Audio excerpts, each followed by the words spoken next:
मुमताज साहब, किसका नुकसान कर रहे हैं, किसको फायदा पहुंचा रहे हैं एसटी हसन? नहीं, सबसे पहले तो मैं जो हादसा हुआ है उसके लिए मैं अपना दुख प्रकट करूंगा। और मैंने सोशल मीडिया के ज़रिए भी अपील की थी कि जहां जहां जो लोग मदद कर सकते हैं ज़्यादा से ज़्यादा लोगों की मदद करें, तमाम बातों को भूल करके। ये इसकी ज़रूरत है और यही इंसानियत है।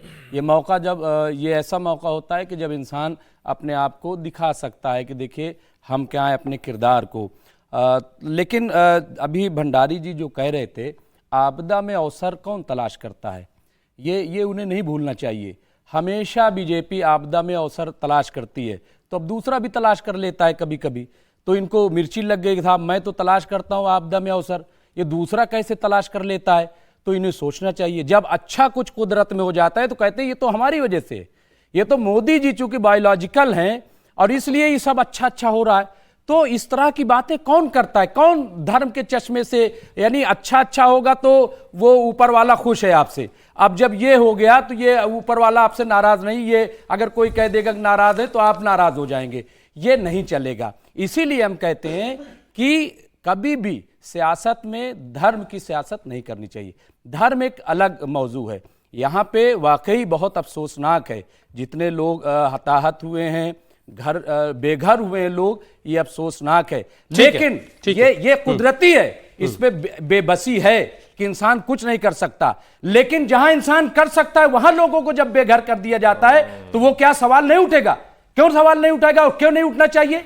उस पर भी गौर करना चाहिए कि सोचिए, जब आप 8-8 हजार घरों को तोड़ देते हैं, बुलडोजर चला देते हैं, 2-2 हजार घरों पे बुलडोजर चला देते हैं और उनके रहने के लिए कोई इंतजाम नहीं करते हैं, तब आप नहीं सोचते?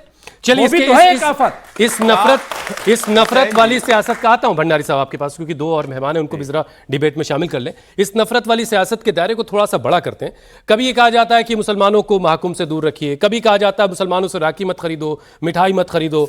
मदरसों में जिहादी तैयार हो रहे हैं। अभी एक बयान आया 20,000 से ज़्यादा जिहादी कहीं तैयार हो गए भाई। अभी हाल ही में योगी जी संभल में थे, अंबर, और उन्होंने वहाँ कहा कि जिन लोगों ने संभल के साथ पाप किया है उनको इसकी कीमत चुकानी पड़ेगी और पीढ़ियां जो हैं, नस्लें जो हैं, उसको याद रखेंगी। तो अब आज के वक्त में ये किसको मैसेज दिया जा रहा है? क्या ये वही नफरत वाली सियासत है या कुछ और है? ये देखिए, नफरत की सियासत, ये पूरा जो बयान है इसको हमें इस उद्देश्य से देखना चाहिए कि जो कुछ संभल में हुआ या जो कुछ संभल का इतिहास है। मैं अमरोहा से आती हूँ, संभल बिल्कुल पहले तो एक ही डिस्ट्रिक्ट था और अब थोड़ा अलग हो गया, अलग डिस्ट्रिक्ट बन गया। मुझे पता है, हम सब जानते हैं कि संभल का क्या इतिहास है। संभल में हमेशा से इस तरह के दंगे रहे और वो लोग जो संभल हो या कोई भी अन्य इलाका हो, संभल हो, मेरठ हो या भारत का कोई भी ऐसा हिस्सा हो जहां पर इस तरह की हिंसा भड़काकर अपनी राजनीति करते हैं।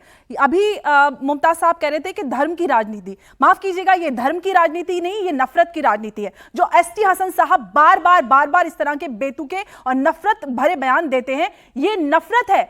2013 में जो आपदा आई थी ना उत्तराखंड में, वहां पर जाकर आप देखिए कि कितने सारे गांव होते हैं जहां से पुरुष सेवा के लिए चले जाते हैं 6-6 महीने के लिए, और उसमें 8 या 10 साल से छोटे बच्चे रह जाते हैं जो मेल होते हैं, वरना सब के सब सेवा में चले जाते हैं। उस समय पूरे गांव के पूरे मर्द वहां पर आपदा में मर गए।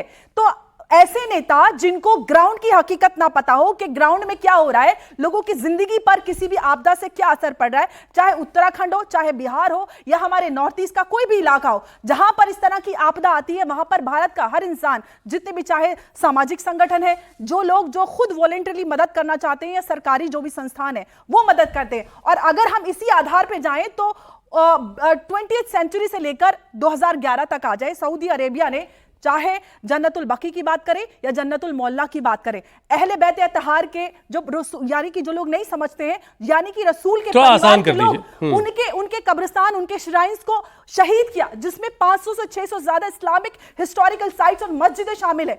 जो कुछ और भी पाकिस्तान हो जाए, पाकिस्तान में हर हफ्ते मस्जिद और इमाम बारगाह में बम छोड़ा जाता है, वहां पर क्या होना चाहिए फिर? या फिर अभी पिछले साल हज के समय जब वहां पर आग लगी थी, लोग मरे थे, तो किस वजह से हुआ था? अगर इस तरह की जगहों पर भी इस तरह की चीजें होती है तो हमें अल्लाह से, ऊपर वाले से तौबा करनी चाहिए कि हम इस तरह के इनसेंसिटिव बयान देते हैं और उसको लोग इंडोर्स करते हैं कि आप क्योंकि ये कर रहे हैं तो आप वो इसलिए कर रहे हैं। ठीक है, करने की बात है।